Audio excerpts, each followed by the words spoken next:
The house at 42 Maple Lane stood stoically under the afternoon sun, its paint chipping away in patches, revealing the weary wood beneath. I had finally done it, bought my first home, a place to soothe my restless heart and cradle my memories. I had imagined afternoons spent in the garden, the scent of freshly cut grass mingling with the blooming lilacs that had been my mother's favorite. But the arrival of my son, Michael, and his wife, Sarah, brought with it a storm I neither anticipated nor could have prepared for. As I stood on the porch, the morning sun filtering through the trees, I felt a sense of foreboding creeping in. The day was supposed to be filled with warmth and laughter, but deep down, I sensed the shadows of our past intertwining with the present, shadows that would emerge and threaten to engulf us all. The first hint of trouble came as I helped Michael carry a box into the living room. He was always eager to lend a helping hand, but perhaps too eager to rely on his childhood charms. "Remember when we used to build forts out of blankets, Dad?" He chuckled, his smile brightening even the drabbest corners of the house. I nodded, cringing at the memory of our frayed childhood tapestries that had coaxed the parents' unsuspecting laughter. Yet, this particular fort had been the epicenter of my mother's laughter, a sacred space of affection that remained well visited in my heart. As they settled into my home, I noticed Sarah, once bubbly and vibrant, seemed increasingly withdrawn. Her silence grew heavier like an autumn fog creeping into my sunny days. Had she changed, or had I merely failed to observe the cracks we often overlook in family? It was later that day, over a hastily prepared dinner of pasta and salad, when the first seeds of scandal germinated. Sarah's phone buzzed incessantly, its frequency sharp enough to slice through our humble conversation.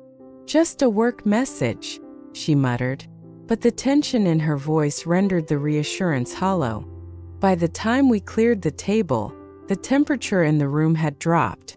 Sarah stepped outside for some air, her fingers trembling as she typed furiously on her phone, oblivious to the longing glances that passed between Michael and me. The night wrapped around us as shadows danced across the walls. Old memories etched in the chuckling echoes of laughter suddenly felt like ghosts lurking just out of reach, and the wee hours of the morning. Chaos erupted. "You promised you'd be there, Sarah." Michael's voice seethed as he confronted her, his frustration spilling over like the cracked floodgates of our lives. Through the thin walls I listened, feeling the weight of betrayal hanging in the air. What depths of secrets had they buried? Memories of our family dinners interrupted by raised voices rushed back, laced with a bitterness I thought I had outgrown. "Do you think I wanted this?" Sarah screamed. The words pierced through my heart like the icy wind whispering through the cracked frame of my window. I closed my eyes, wishing to shield myself from the storm brewing just beyond my door. Intrigue entwined with revenge unfolded like a terrible play. I learned through the hushed tones in the night that Sarah had been receiving inappropriate texts from an old flame, an ache that had tarnished their marriage before it had even begun. Michael's heartbreak inspired a resilience that mirrored my childhood defiance, a survival instinct inherited from my mother, who had faced her own storms with quiet determination. Haunted by memories of my past, I realized I needed to confront the ghosts lurking in the shadows. Growing up, I had often found solace in writing, scribbling down my fears and hopes, crafting stories that reflected my reality. That night, I turned to the pages of my long-forgotten journal, pouring my thoughts into a world of ink, a world where revenge danced alongside forgiveness. The following days merged into a cycle of confrontation and reconciliation. I clung to our memories like splintered wood decking in a fragile cabin, while Michael and Sarah navigated the murky waters of love amid betrayal. In quiet moments on my porch, I shared stories of my youth, tales of navigating a broken world, of rebuilding from the ashes, desperately hoping to mend the rifts widening between them. But shadows are subtle. They flit in and out unnoticed, leaving bits of darkness in their wake. One rainy night, The storm outside mirrored our lives within. Michael stormed out after yet another argument, uttering words that cut deeper than any knife. Maybe I should have never moved in here. You've always made it about you. In that moment, I realized my lesson.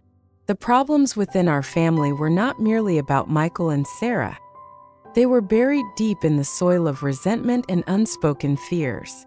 Each glance exchanged, each phone call unanswered. Those lingering doubts had sowed seeds of discord in my son's heart, and in turn, it would continue to mirror back on us. I resolved to take action. The following morning, armed with the wisdom of my years, I sat them down as the sun streamed through the kitchen windows. "We're doing this together or not at all," I declared. Memories of heartfelt conversations and reconciling stories began to spill forth, blurring the lines of betrayal and trust. With every shared laugh and tear-stained eye, the house transformed from a battleground to a sanctuary. We began to tether our scattered lives together, forging a bond that mirrored the love my mother and I shared, one that resonated from brokenness to rebuilding. In the end, 42 Maple Lane became a tapestry of stories woven together through laughter, tears, and forgiveness. As the seasons changed outside, we embraced the recollections of joy and sorrow, cherishing the homes we built both inside and outside our hearts. Michael and Sarah slowly stitched their love back together, learning to navigate their challenges with resilience and grace. They transformed the echoes of our childhood home into a sanctuary where shadows no longer lingered to haunt us, but danced harmoniously amid the sunlight. When I walked in my garden, the lilacs bloomed brilliantly under the sun, their fragrance carrying echoes of laughter and joy. I realized that a safe haven had taken root, a world where whispers of the past no longer dictated our destiny. Instead, we rekindled the flames of hope and rebirth, a beautiful reminder that within the shadows lies the light of family, forever intertwined in the fabric of our lives. In this space, scarred yet beautiful, I found solace, a true refuge that reminded me of my childhood, a touchstone against which all future storms would be measured. Shadows may remain, but we learn to dance with them, bonding our hearts while continuing to grow towards the light.